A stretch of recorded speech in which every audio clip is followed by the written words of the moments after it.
Ustadz, apa hak suami terhadap HP istri? Karena banyak pertengkaran gara-gara HP.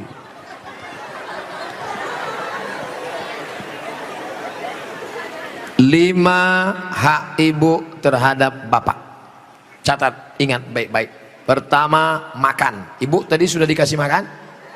Yang kedua, pakaian. Ibu sudah dikasih pakaian? Karena sekarang banyak perempuan yang tidak diberi pakaian oleh suaminya. Tinggi istrinya 175 tapi dikasih kain cuma 50 cm. Kurang kain. Kadang belum selesai di tempat tukang jahit sudah dia ambil. Kadang kainnya panjang, resleting belum dipasang.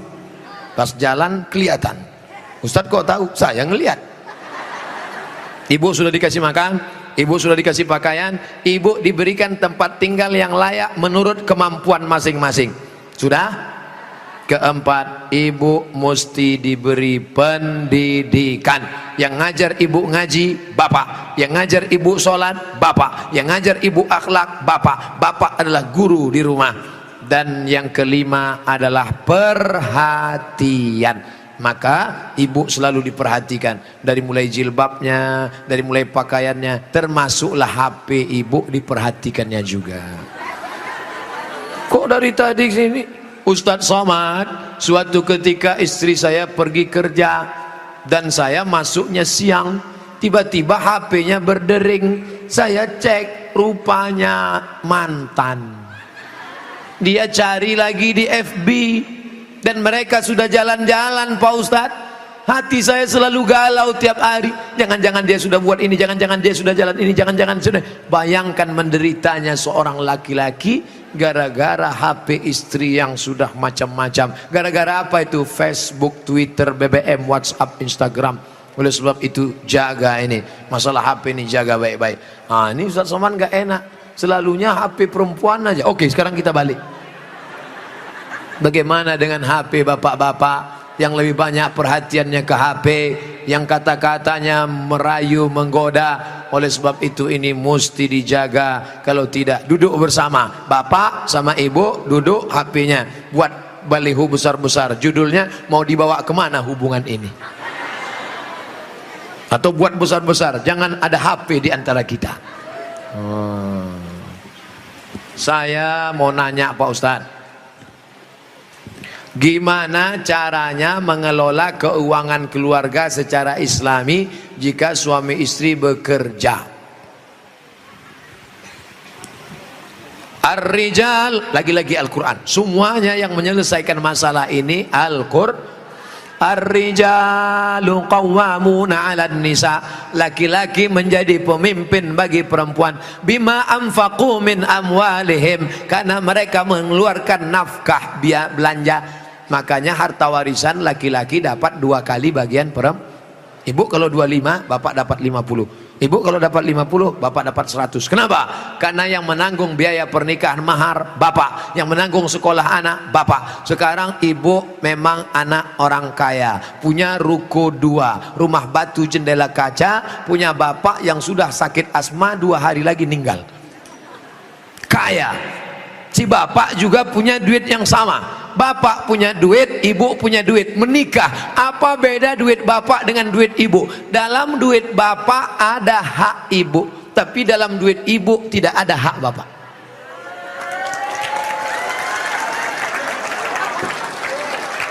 Dalam uang bapak ada kewajiban nafkah untuk ibu, dalam duit ibu tidak ada. Tapi karena ibu cinta mati, maka ibu berkata, "Mas, aku tahu engkau kere, miskin, susah, melarat, tapi aku sudah terlanjur cinta padamu. Jangankan uang ini, nyawaku pun kuberikan. Ambillah semuanya, dengan syarat jangan kau nikah lagi."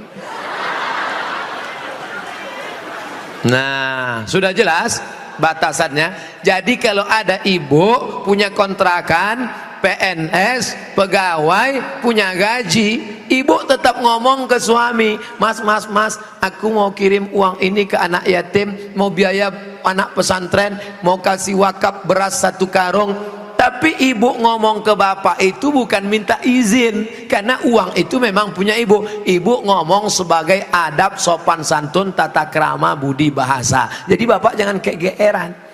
Dan ibu jangan kurang ajar. Mas, ini uangku, ini kos-kosanku, ini rumahku, terserah aku. Kamu mau ikut ya? Kalau enggak, lebih dari kamu bisa aku dapatkan. Jangan, luka hatinya. Galah patah boleh disambung, kaca retak boleh direkat, hati yang sakit kemana obat akan dicari. Nah, oleh sebab itu maka jaga. Saya sudah mengeluarkan untuk biaya keluarga sebagian, sedangkan sebagiannya saya ingin membantu saudara yang kurang mampu. Tapi kadang saya suka berbohong jika untuk membantu keluarga yang memang butuh bantuan. Ini yang nulis pertanyaan bapak apa ibu? Kalau bapak sudah berikan yang 5, makan sudah, pakaian sudah, tempat tinggal sudah, pendidikan sudah, perhatian sudah, sesuai dengan urf. Wa ashiruhunna bil ma'ruf, berilah mereka pergaulan urf. Urf itu seperti layaknya. Kira-kira layaknya standar orang daerah Pondok Aren itu perempuan diberi berapa? Tidak terlalu kaya, tidak terlalu miskin, yang sedang-sedang. Kira-kira diberi berapa? Standarnya misalnya 3 juta, 5 juta. Dia beri, maka sisanya itu terserah dia untuk yang lain. Maka dia sudah menunaikan kewajiban. Urf. Pengambilan hukum ada 10. Quran, hadis, ijma', qiyas, syar'u man qablana, saddu zara'i, qaulu sahabi, istihsan, istisab, urf. Urf, tradisi, kebiasaan. Berapa yang layaknya untuk daerah Pondok Aren? Semoga Ustaz selalu dilindungi Allah, amin. Bagaimana antum menyikapi beda mazhab, khilafiyah, firqah? Bagaimana dengan ayat Allah, wa'tasimu bihablillahi jami'a, wa'tasimu, bersatulah, bihablillah, dengan tali Allah. Yang dimaksud tali Allah itu Islam, Al-Quran dan Sunnah. Adapun ijtihad ulama berbeda-beda, tapi kita di Indonesia sudah disepakati 3. Akidahnya Asy'ari, fikihnya Syafi'i, tasawufnya Sunni, Junaid al-Baghdadi dan Abu Hamid al-Ghazali. Saya ulang sekali lagi, Ahlussunnah wal Jamaah akidahnya Asy'ari, fikihnya Syafi'i, tasawufnya Sunni, Abu Hamid al-Ghazali dan Junaid al-Baghdadi. Maka kita pegang yang itu. Saya belajar di Maroko 2 tahun, mazhabnya Maliki. Maliki Ahlussunnah. Pertama Hanafi, nomor 2 Maliki, nomor 3 Syafi'i, nomor 4 Hambali. Keempat-empatnya Ahlussunnah. Tapi ketika saya pulang kampung, saya tidak bawa mazhab Maliki. Kenapa Ustaz tidak pakai mazhab Maliki? Andai saya pulang ke kampung, saya pakai mazhab Maliki. Mazhab Maliki kalau sholat tangannya lepas ke bawah, Allahu Akbar. Fatihahnya pakai baca kiraan Warsh, Alhamdulillahi Rabbil Alamin, Ar-Rahmanir Rahim, Maliki Yaumiddin. Mimnya pendek. Kemudian gak pakai bismillah, Allahu Akbar, Alhamdulillahi Rabbil Alamin, gak ada bismillah. Kunut subuhnya sebelum rukuk, walam yakul lahu kufuwan ahad, baca kunut. Kunutnya gak bunyi. Andai saya buat sholat subuh seperti ini di masjid dekat rumah saya, Allahu Akbar, Alhamdulillahi Rabbil Alamin, Ar-Rahmanir Rahim, Maliki Yaumiddin. Selesai sholat pasti jamaah komplain semua, tolong sholatnya diulang, tadi imamnya ISIS. Menimbulkan fitnah karena mereka tidak tahu.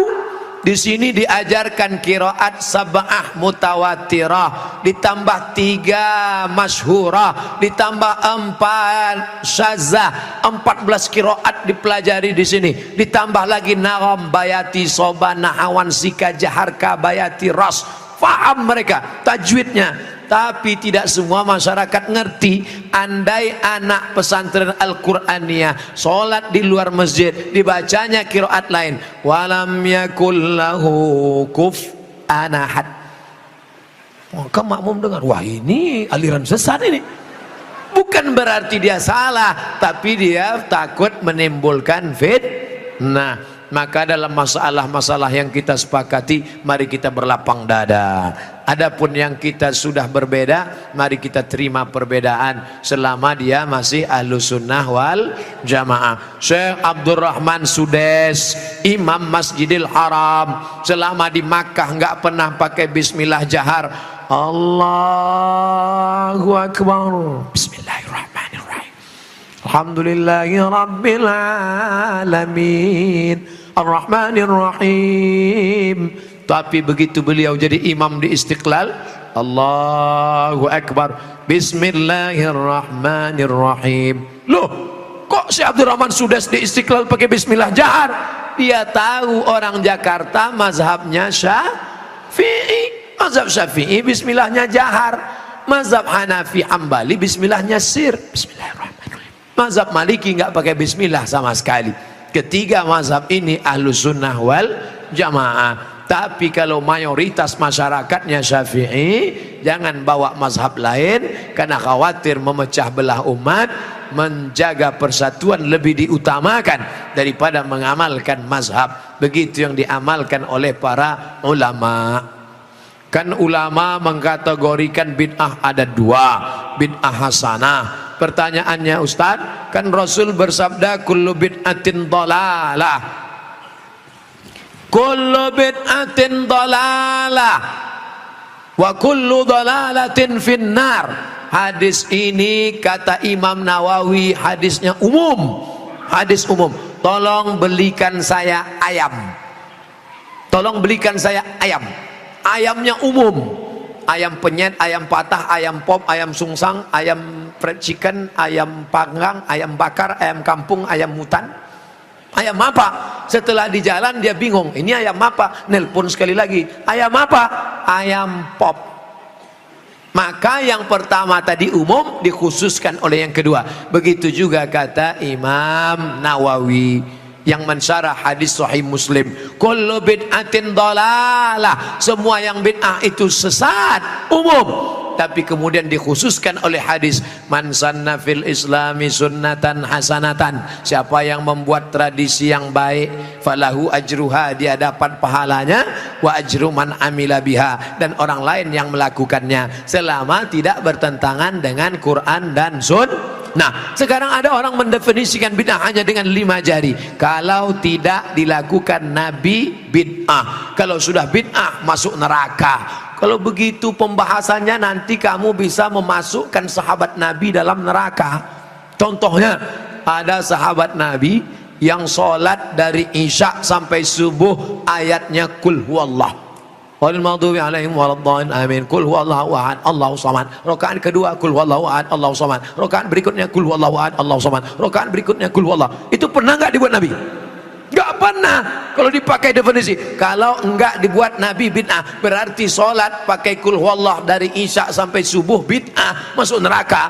Nama sahabat Nabi yang salat begitu siapa? Qatadah bin Nu'man dalam kitab hadis Musnad Ahmad bin Hambal. Tapi perbuatan itu dibenarkan Nabi, sunnah takririyah. Oke, itu Nabi masih hidup. Bagaimana dengan Abu Hurairah? Abu Hurairah sebelum tidur malam menyimpul tali 2000 simpul tali dipakai bertasbih sebelum tidur malam. Subhanallah, subhanallah, subhanallah, subhanallah, subhanallah. Ada diajarkan Nabi, hai orang-orang beriman, sebelum kau tidur malam ambil tali jemuran, buat 2000 simpul, sebelum tidur petik 2000. Ada?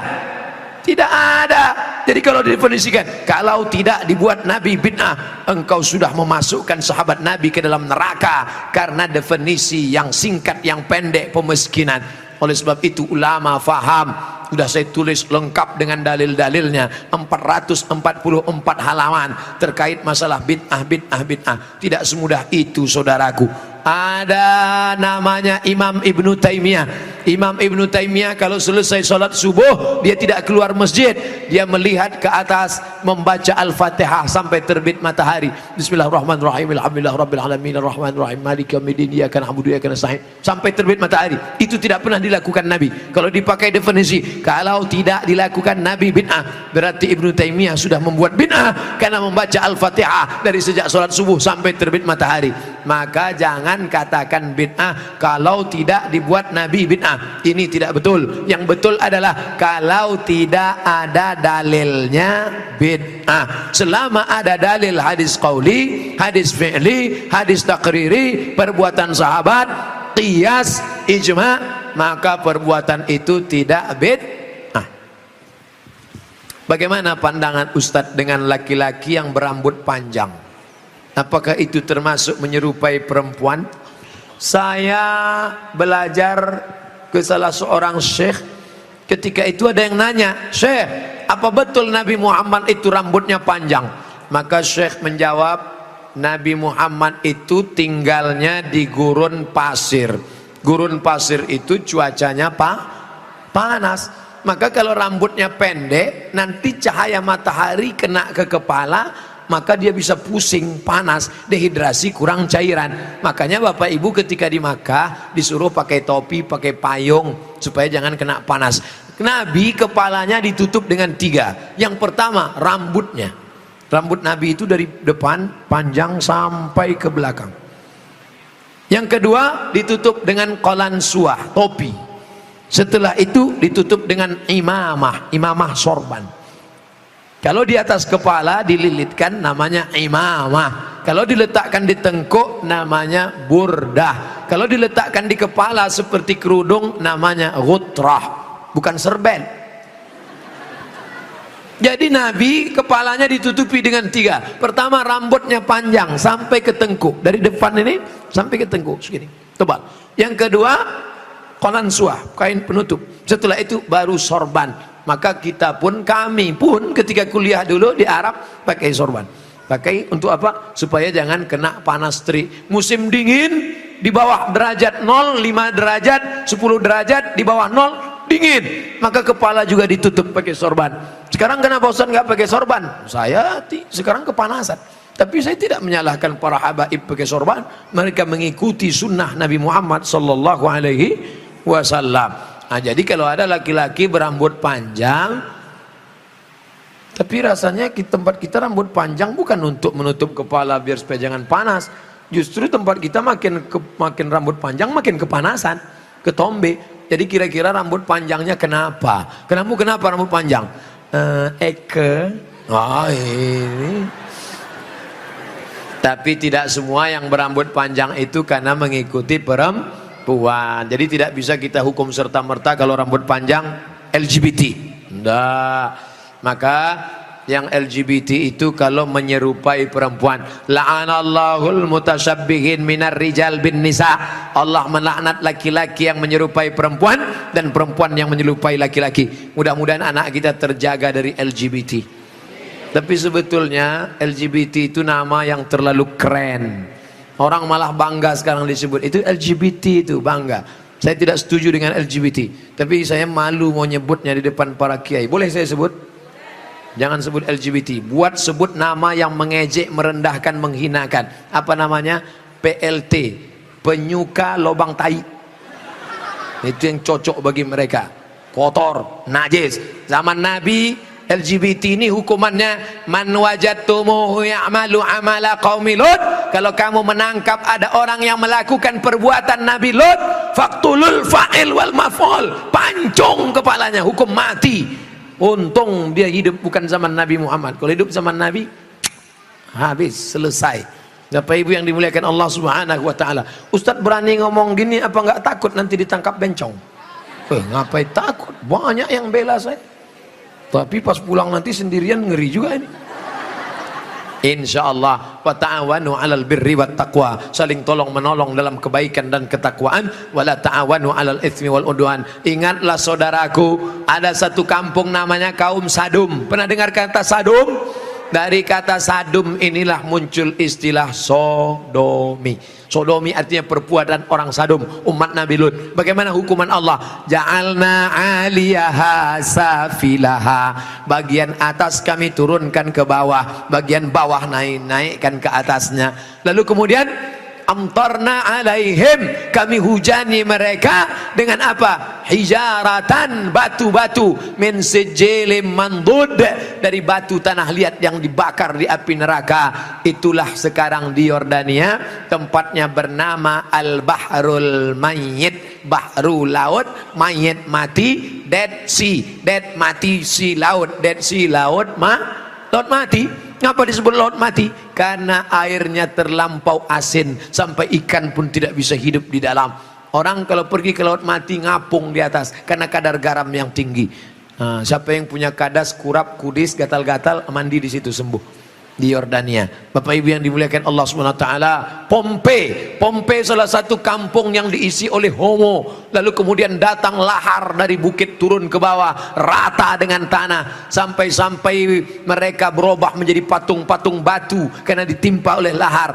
Tidak sempat merubah ekspresi wajah. Ekspresi wajah orang homo yang mati dalam keadaan melakukan hubungan seksual terlarang tak sempat merubah dari wajah kesakitan dengan wajah penderitaan. Begitu yang dialami masyarakat Pompei. Oleh sebab itu kita berdakwah, mengajak bukan karena benci tapi karena ingin menyelamatkan supaya kita selamat. La ta'murunna bil ma'ruf, ajak mereka berbuat baik. Wala tanhauna 'anil munkar, larang mereka jangan sampai melakukan perbuatan mungkar. Kalau kamu diam saja, aku tidak khawatir, kata Sayyidina Ali, aku tidak khawatir tentang betul dan batil, batil dan betul, karena dunia ini isinya betul dan batil. Yang aku khawatirkan adalah ketika kebatilan merajalela, orang yang betul diam.